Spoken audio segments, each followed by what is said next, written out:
we should always be evolving. Like I said, I've evolved so much that storytelling always should be part of your content. What are those Lego blocks that you have for content that you think has built your following? REVB Podcast coming in hot. Katie Day with my co-host Tim Macy. What's up, y'all? What's going on? We are excited for this week's guest, Lindsey Jo from the Washington, D.C. area. What's going on? Hi, you guys. I'm good. Thank you for having me. Excited to be here. Thanks for joining. Well, I've seen this one on the calendar for a while now, and I'm like, man, we are getting the Lindsey Jo on the pod, and I was pretty excited about it. Thank you. I'm happy to be here. Happy to be here with you guys. Lindsey, let's dive in. How long have you been in real estate? 8 years. 8 years. And tell me about that journey, like what you got started doing, and then what business looks like for you now. Yeah, sold a little over 100 million in 8 years, which I don't love saying because I feel like it's kind of cringy when people say numbers. But since you asked, What did last year look like for you? Last year I didn't really focus on my numbers at all, to be honest. Tom Toole would yell at me. I didn't focus on it because the year before that, I spent so much time focusing on my numbers to the point where I set a really big goal and I missed it by one transaction. And it literally sent me into a spiral for 3 months where I couldn't get out of the spiral because I was so focused that entire year on hitting one number. And what I realized was that I needed to be more activity focused and less goal oriented. If I do the activities that I need to do, I'm successful. And so last year was like a really different year for me where it was the first time that I didn't put all my self-worth into the amount of real estate that I sold. Well, that's interesting because I feel like so many people do just focus in on like, what's the production? What am I going to get to this year? How many transactions? And, when you focus in on the phone calls and the content, and I know you do online leads as well, and like all of the things, those leading indicators, often you end up selling more real estate than when like, you're just like, I've got to close another deal. I've got to close another deal. So it's interesting to hear that mindset.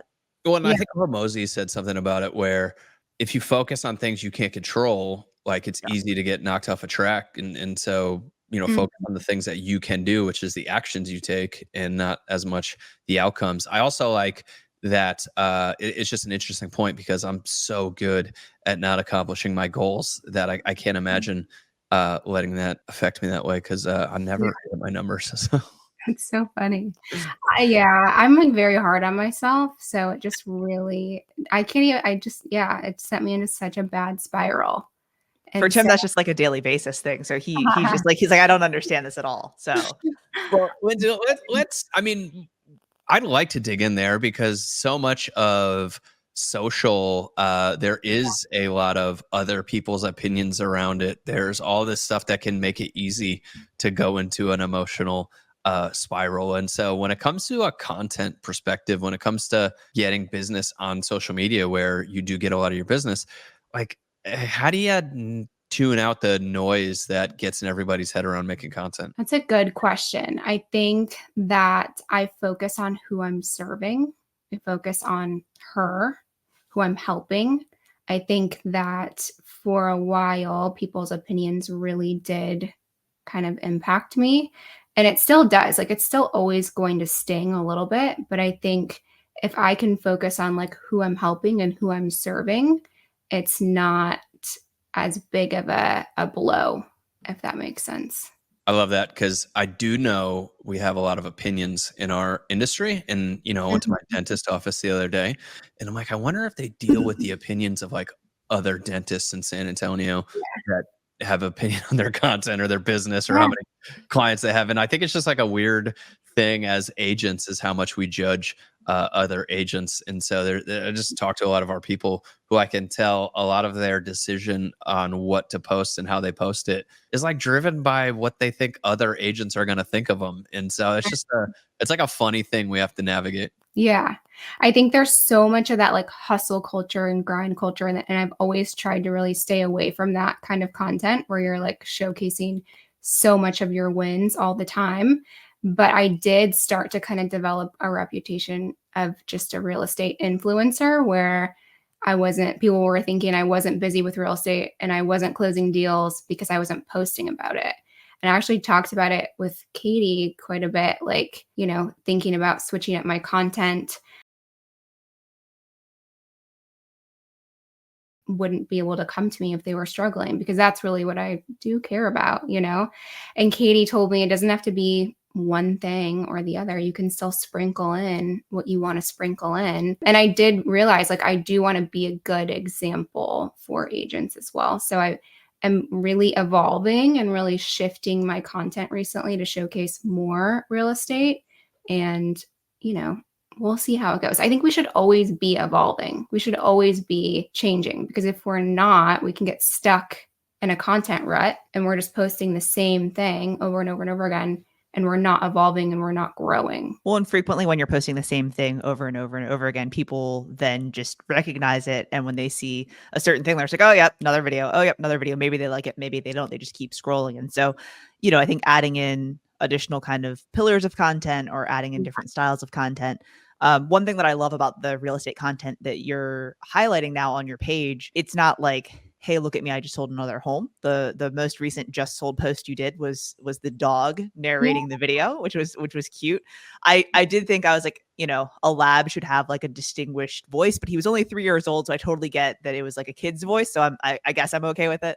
That'd be my only critique. But no, but highlighting the dog and highlighting the family, I think is just such a home run, because it's like, you know, you're showing your expertise, you're showing that you help this family, but it's like, you're not there standing in front of the sign just talking about how great you are. And so you know, highlighting the client as the hero is so huge. Yeah, the hero. Yeah, for sure. And I think that video, the clients loved it so much, and they are sharing it with all their friends. Yeah, which is great, because then naturally the next question is, well, who made that video for you? And they're going to be like, my awesome real estate agent. And now you're just having these conversations about your career without even really trying. So yeah, it's tough for me. I'm going to figure out how to showcase real estate with still staying true to my brand with that storytelling aspect and the vulnerability aspect. And I'm figuring it out.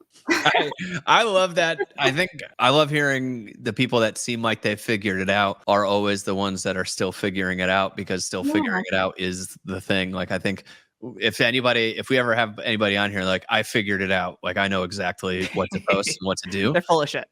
Yeah, you know, and so I love that.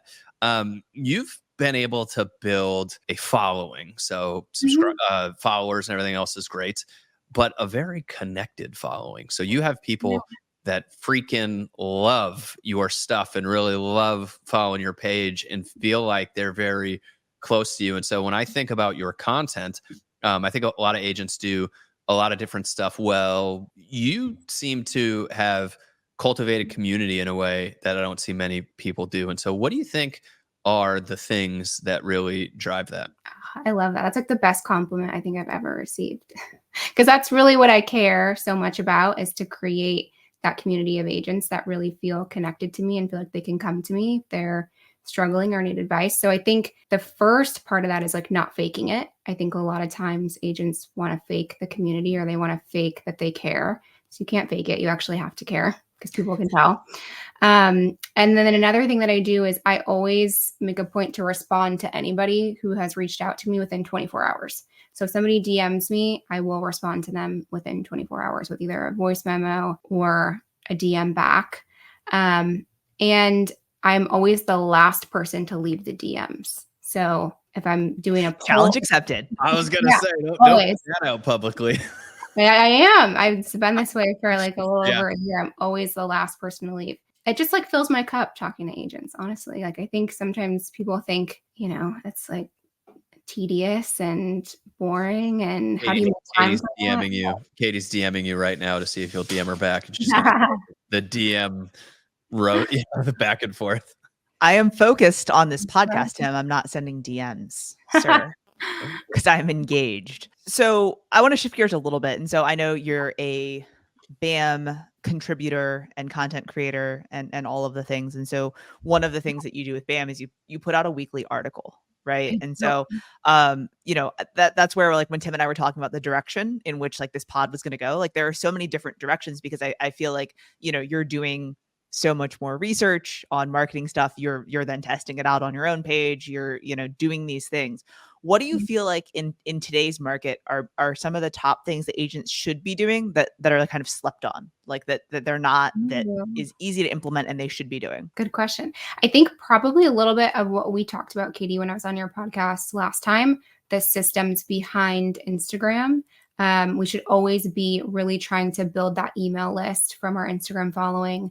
I talk about this all the time. Like I have nightmares, thinking about my Instagram account being randomly deleted, like waking up one day and it's just gone. And that's 10 years of work. So we always really want to be building that email list. So I would say using your following and creating those like hyper local PDF guides. So you can do top 10 branches in DC, any kind of guide that is focused on your ideal client avatar. So I love, young professionals that want to be close to the city. I vibe with them. They listen well, they're very cool people. So I'm always thinking, what does that person like to do? And then I'm creating lead magnets or guides around that. So like a top 10 branches in DC guide would be a great kind of guide. Offer that on your Instagram story using Flowdesk, create an opt-in form and a workflow on the back end so that your lead magnet is delivered automatically. And then you can use ManyChat too. I'm like a big ManyChat girl. Love ManyChat. We'll drop the BAM article on creating the guides to Lindsey's article on BAM so that for anyone that just listened to that is completely lost, I'll drop that in the show notes down at the bottom of the pod. I actually just created a ManyChat automation on the Real Estate Video Blueprint Instagram, where if you DM the word pod, you can get an email with the podcast links to our latest episodes. I love that. Good. Just in case somebody stumbled across that and thought maybe I did it. It's good that we clarified that Katie is the one that implemented that. Very important. Just to clarify, he does have access to the account, so he may DM you back, but I don't know that he knows where the DMs are. So there's that as well. That's funny. I was going to say real quick, anybody who's listening to can DM me the word guide and get my lead magnet guide. So it's compatible with Canva. So they can take my photos out of there. You're going to get it with all my photos in there, my branding photos. Take mine out, put your own ones in. You can also DM me the word Flowdesk, learn how to do I know Kitty's laughing because I have ManyChat set up, but I do get asked these questions a lot. And so it's just much easier for me to link a ManyChat and then it sends the blog post and it goes through step by step, exactly how to do it. And if you're listening to this stuff, Lindsey has done, I think, a great job connecting with agents, building community around agents. But all this stuff gets tweaked to the production side of your business and having those questions that you get asked frequently by buyers and having those DM me this ready for your consumers as well. And so I think this stuff is just really easy to apply to your business. And that's what I hope, we'll see some people do. Yeah. I think also it's the consistency of emailing them after the fact too. So emailing your consumer side once a week and your agent side once a week. Do you have those two things split out differently, or do you just have the database? So everything's in Flowdesk. On Fridays, I email my consumer side. There's an app called The Nudge. I think I was telling you about this, Katie. Maybe not. Maybe I'm going crazy. It's an app called The Nudge where local influencers will go around and video different fun things in your area. So I copy and paste 3 to 4 fun things from The Nudge, and that goes out to my consumer side on Fridays. On Mondays, I just send my BAM article to my agent side list for agent-to-agent referrals. And I find that the consistency of doing both of those really helps you stay top of mind because you're in somebody's inbox every Monday or every Friday. And so that helps a lot. I think email is probably one of the most slept on things. I was on a mastermind earlier today and we were talking about it, and the same limiting beliefs come up of like the unsubscribes and I don't want to bother my people and this and that. And it's just so important to just do it. Like you're not bothering. And I think it's also what you send too. Like I don't send you could bother them, but you're not sending shit. I don't send any real estate, which I don't know. Maybe I should, but I don't. I just send fun things to do because I always think too, before I send anything or post anything, would I want to open that email or would I want to like that post? And so I always catch myself before.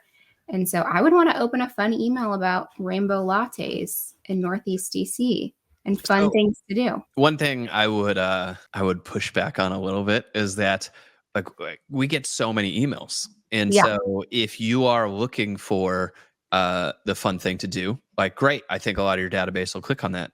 And if you have the deal of the week email, like maybe they won't click on that because they're not interested in the deal of the week, but there probably are people that are interested in the deal of the week. And so I would like emails interesting because so much of it is spam that people don't really view your stuff as spam. And so don't like, I would tell you not to worry so much about that. Know that your people are going to check your email for the good stuff. And then if they're interested in the real estate stuff, they will. And as long as it's not spammy, and so that's why we like the shorter email stuff that's of value. So like emailing an off-market opportunity, email, Duran's Friday Buyer Advantage. Like there's all these different things that aren't just like, check out these listings or whatever like a normal real estate ad is. And I think you'd be surprised. I think you got some people out there that are a little bit more interested in real estate and that may raise their hand in response. I've got a thing. So like you're sending out the lattes and the brunches and the things and the social things, which is great, right? Like, and I think it's a great way to hook people in, and then like obviously they follow you and this and that.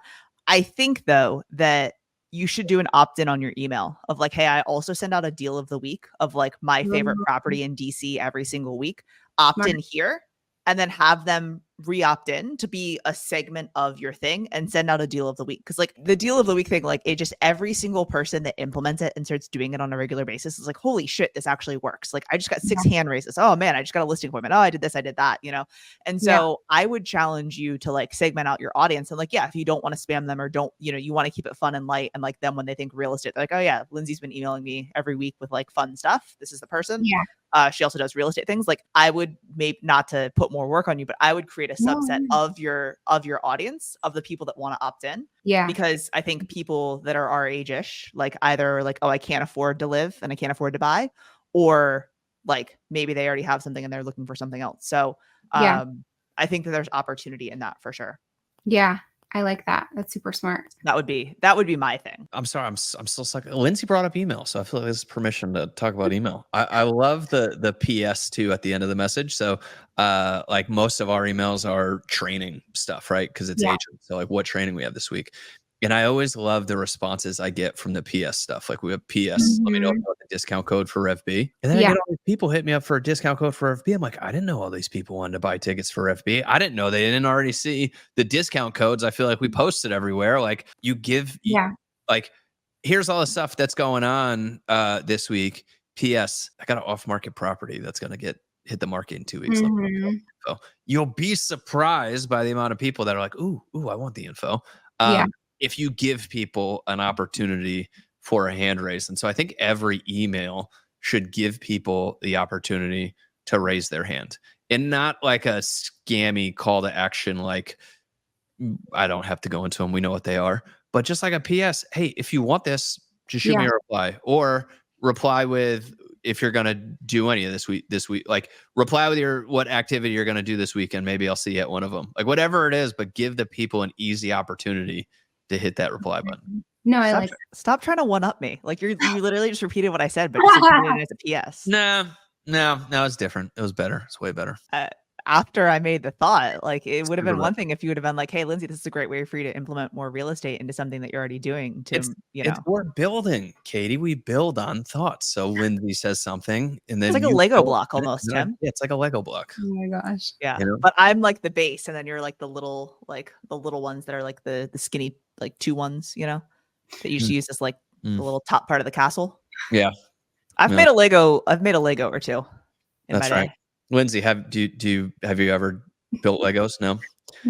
So Lindsay, the joke here is at the Real Estate Video Blueprint 2024, Tim was talking about how like we're going to throw a lot at you, but you have to think about it as Lego blocks, and like you're going to build your own thing, and you need to do your own thing, and you shouldn't do what everyone's doing. Like you need to pick and choose your Lego blocks. And so I just kept like, making fun of him for talking about Lego blocks and that he's a child and this and that. So. But I'm going to build on that, and I'm going to ask Lindsay, if you had a couple pieces of content, and I don't want to call them buckets because I feel like that's an overused term, and they symbolize the fact that like they just sit there and don't change. Where I think Lego blocks, like pieces of content build on top of each other. What are those Lego blocks that you have for content that you think has built your following? Categories, if you will. Yeah. Or categories, whatever. Yeah. I think they're always changing. I think right now, the day in the life, longer form stuff for Instagram has been really good. So day in the life kind of content with a voiceover with a lot of quick cuts have been doing really well for me. And then I think that storytelling always should be part of your content plan. And it's just the way that you tell the story. I always say like the agents who tell stories this year are really going to be the agents who win. I think we're really kind of over the perfectly curated feed, and we really want to connect with the human element and like that human feel of a brand. And so storytelling should always be an aspect of that. Whether you're telling a story about your clients or yourself, it should always be like priority. Yeah, that's huge. I think that with the vlog style storytelling style content, you can just collect that throughout the day, right? You can collect the B-roll, you can do a little hyperlapse video, you can take your stories and download those. So there's lots of ways to do it where it's very easy to implement. Yeah. You're saying how building a brand is super important, and part of that is like the storytelling aspect and kind of sharing and everything like that. I also know you do online leads. I do. Right? And so online leads are notorious for like, you've got to convert them, you've got to do the things. Yeah. And I know you do a lot to like build that rapport when you first meet them and things like that. Do you feel as if building a personal brand has helped you in converting online leads? And how do you get people to be like, hey, follow me on Instagram so I'm like a good realtor and I can connect you to local things and like you should use me? Do you do that at all? Or do you? I do. What's like your online lead conversion to social media connection? Okay. So before I leave the Zillow appointment, the online lead appointment, I'm just very casual, but I just say, hey, are you on Instagram? I'd love to connect with you. I just keep it very casual. And then I make them put in their handle into my search and I follow them. And usually they'll follow you back, but then I'm in your face every day for eternity over and over. She's like, I also like 17 of my posts. So no, I'm kidding. Seriously. But I mean, that's just one piece of it. I have a lot of back-end systems too that kind of help with the conversion process. I think number one is like your answer rate. Obviously, you want to keep that high. I have 100% score ALM, which is like the Zillow AI that listens to your phone calls. Yeah. Yeah. I have to check my conversion rate, but Jason and I were talking about it. It was like 60% at one point. I don't know. I'm trying to think of like what I really do to kind of stand apart with Zillow leads. I always do a Trader Joe's card and some kind of snack, and a very casual card. Just say, I'm very excited about the potential opportunity of helping you find a home. And then I have Real Scout set up in the back end where as soon as they come into the system, they're already set up on a property search. And then every day I'm sending them personally something from MLS. Well, I look at it in MLS and then I send the Zillow link because they are already on Zillow. Right. And so they're used to that platform. So I think they open it and they look at it. There's a better chance that they're actually going to open it. And then I'm just myself. I don't know. Is that lame? No. You just said so many things very casually, but I think unpacking them a little bit more, right? Like you have backend systems set up to send them automatic property searches. And so that's like the bare minimum, right? Like everyone needs to have something set up to where you're sending them properties, but then you're coming through the MLS, you're coming through those properties and sending them, I would assume maybe through text message or potentially DM of like, here's a Zillow property. Cause I know you're on Zillow. You're not actually looking at my search, right? Like let's all acknowledge that, which is awesome. And then it's showing that you're going above and beyond. I love doing the screenshot of like, hey, I just emailed this one over. What do you think? But like something that shows that you're active in their search. The gift is awesome. That's no one's doing that, right? A handwritten note. Like, I don't know when the last, actually I did some earlier today, but I don't know when the last time I received a handwritten note was, so that's definitely something above and beyond, especially if you're working with people that are, around ish our age. Like we're not getting anything handwritten. No. So I also feel like they feel obligated to respond to you after. So I don't get ghosted very often because they're like, this crazy lady brought me some Trader Joe's Dunkaroos and a card. Like they feel like very obligated to respond to whenever I'm texting them. Well, and not just that, you both, Katie, I'll give you a little shout out, really little shout out though. One of the things that Katie does is when she gets a referral, she mails out the swag box and mails before it closes. So before it closes. So many times we wait until it closes to send anything out, to give the gift card and all that other fun stuff. But when you do the work on the front end, like and give the gift card beforehand and do the handwritten note beforehand, your ability to convert goes a lot higher. So I love that both of you bring the artifact of value to the table before you close. Everybody wants to wait for closing to give the closing gift. It's like, why don't you do that on the front end and you got a higher chance of actually closing? That's a good point, actually. Because I just posted a video about this too, where there's this company called Dare & Co that I love so much.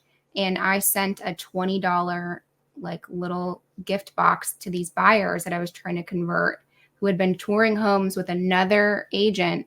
And that little $20 gift box resulted in a $17,000 commission for me this year. So I feel like sometimes agents are afraid to spend a little bit of money up front, but it's always worth it. You're not going to win all the time, right? Like you're going to lose some money. But I feel like if you spend a little bit, and just like that open house video that I posted too, went above and beyond on that open house, that got me $1 million listing. I guess that's all right. All right. And it's not always going to happen, right? But it's like the opportunities are out there if you just go a little bit above and beyond, which is really cliche and annoying that I'm saying, but. God, he got a soundboard because I did. We're trying to like up the podcast game, especially on the road when we're, traveling together. And so I was hoping that I was going to take it home with me just because like Tim's moving and I thought the logistics would be easier, but I know he's not letting me take that. I feel like I feel like the $1 million listing from the open house is worth and two, I think I deserve an award for making it 28 minutes into this podcast before I hit that button. It was 27. We are almost 28. So it's like 27. That's what I rounded up. Price is right. Price is right rules. We're realtors. All right. We round everything up. You go above and beyond. Love that you front load the value. I think that's super important for agents to hear. We talked about how you're connecting and really cultivating community on your Instagram, and you're not really selling. Like I don't see you selling on your Instagram at all. It's all just going in on your brand, really connecting with the people that are following you. So I love all that stuff that you're doing right. What's the thing that you're working on right now? Like, what are you working on to try to improve on? Oh, that's a good question. It is a good question. It's usually Katie's question. While you think about that, Tim, the way that you phrased that question, it sounded like you're like, but these are the things I think you're doing wrong. And I was like, oh God, this is going to get really awkward. No, what are things that you're working on? Yeah, what are the things you're working on? Because you do so many things great. I'm always interested to see what somebody like you is trying to tweak. Just knowing that I can showcase wins online and that it's not going to be cringy. Well, I think that was always my fear, is like to show, because so many agents do it the wrong way. And so I never wanted to do it the wrong way. And also I felt like if I was winning all the time, maybe agents wouldn't be able to come to me if they needed me, which is what I care most about. So I think just realizing that it's okay to show that you're winning. For some context, you've grown a lot of your following and connected with your audience by being vulnerable about the losses and by being really realistic about things that are going on that aren't perfect. And so I think to bring some context to that, like you've grown so much of your audience on being vulnerable, authentic, and talking about the tough times that you kind of have to embrace showcasing the wins as well. You can still showcase the L's too. Like it's not, real estate, if you talk about like losing out on a listing, or you talk about that your buyer didn't get the home, or, telling stories about buyers, writing multiple offers. Like I know that the DC and your area market is still very hot. I don't think agents have killed this idea yet, but I do like that post where instead of under contract, it's like the house and it says canceled. And then you talk about why the buyer backed out and like why the deal fell apart. And it it's a good pattern interrupt, because people are so used to seeing like, congrats, another deal closed, another success. And then you do the post where you talk about why it fell out of contract. I do love that mix. I think you can't over-index either way, because if you over-index on the losses, like you're not. I think finding your good mix is important. I just see someone. I I don't know why my brain works like this. I just see someone with like a bottle of champagne and like they get ready to spray and then like and like just slam it down onto the ground and like black and white comes up and it's like cancel. Like That's a great idea, actually. yeah. So I know neither of us are going to implement on it. So maybe we'll see it on your page. No. Lindsey may do this. This would be a no, I meant Tim, you and I wouldn't do it. Yeah, but this would be a great like slow-mo, gets out of the car, ready to pop the champagne, and then doesn't. And she's like, oh crap, this one fell out of contract. And then like tells the story in the caption.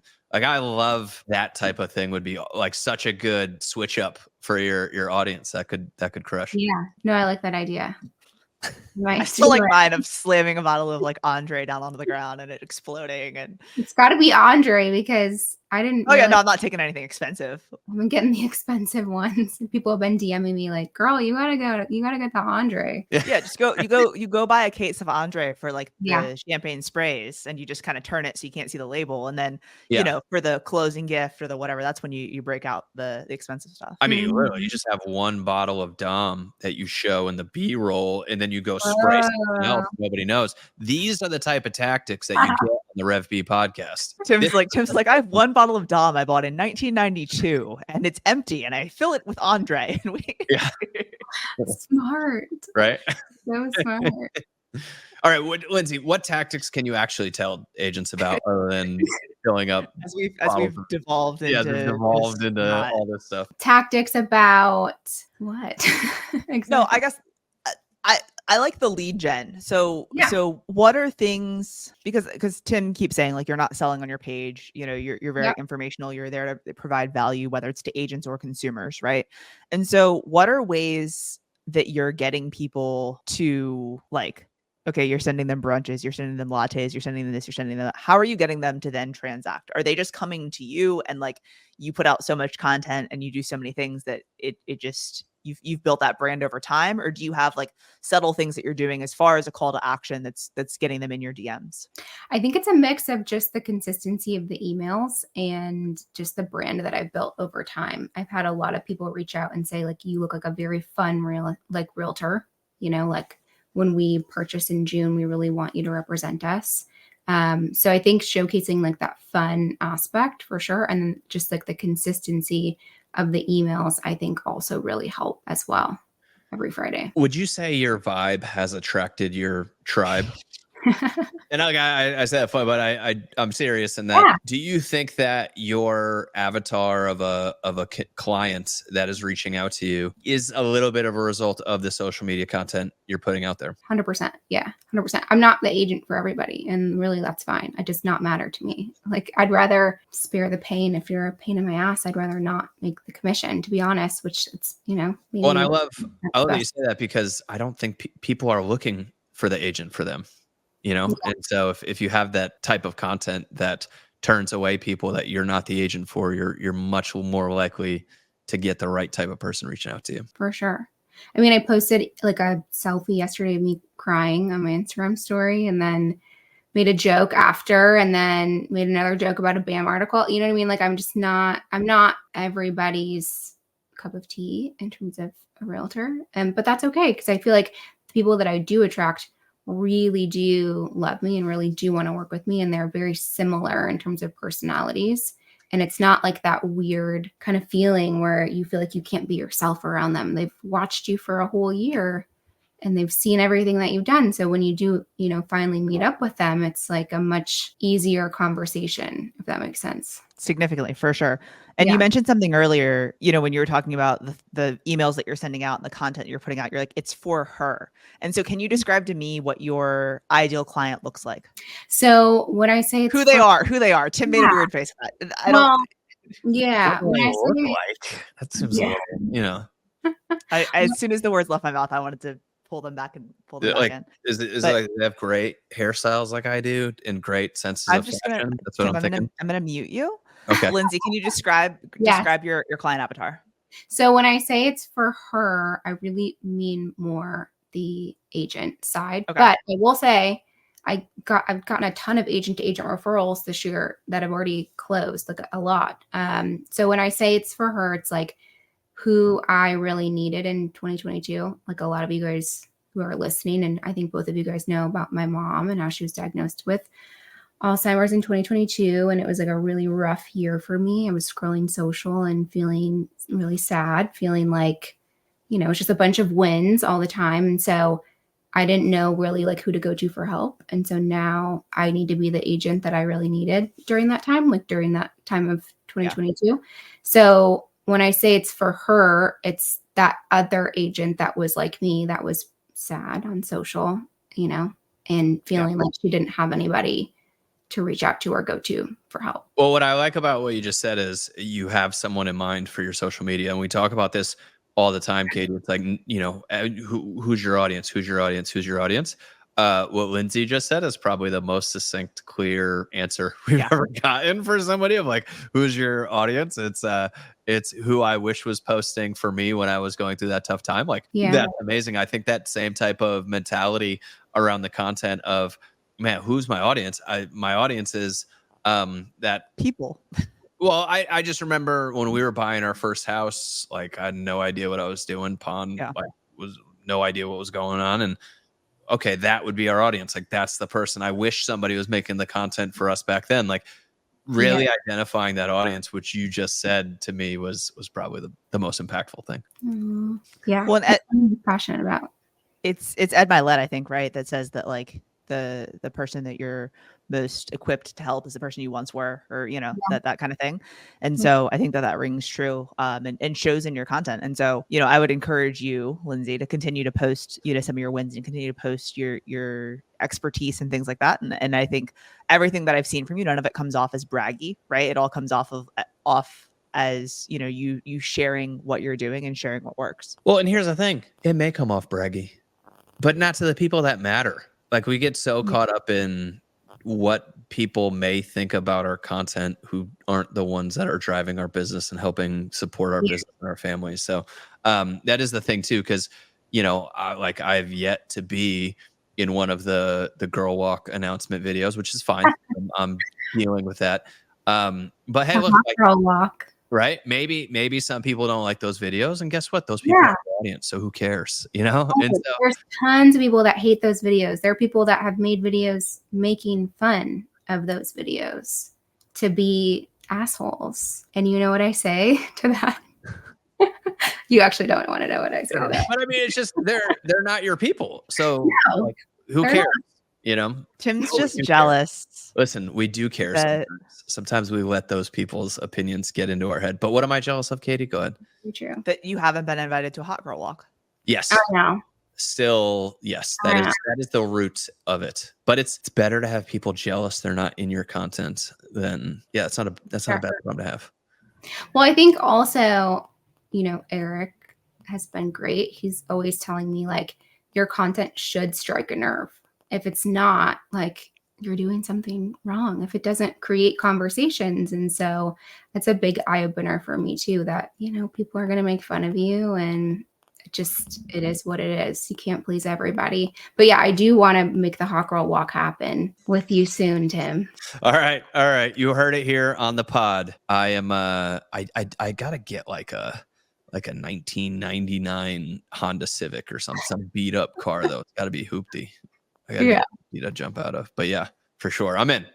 So when I told Tim that you were coming on the pod, once, because you and I were texting about getting a date together, I was like, hey, like these are the directions I think we can go in. And I think this is really important. And like, she's really doing a lot with this and that and content and, the BAM stuff and all that. And he's like, I'm just going to grill her on this hot girl walk. And I was like, Tim, like, we need to give some more information to the people. So I'm really proud of you, Tim, for like waiting until like minute 39 to like say anything about it. Cause I know it's been eating you up the entire episode. I mean, do they shoot at, is that 120 frames per second? Like what's the frame rate to get the great slow-mo? Like I need all the details. I'm not going to get the details. I'm just going to get in one of the videos and I don't have to worry about the details. So just fly to DC, bro. That's right. Yeah. That's right.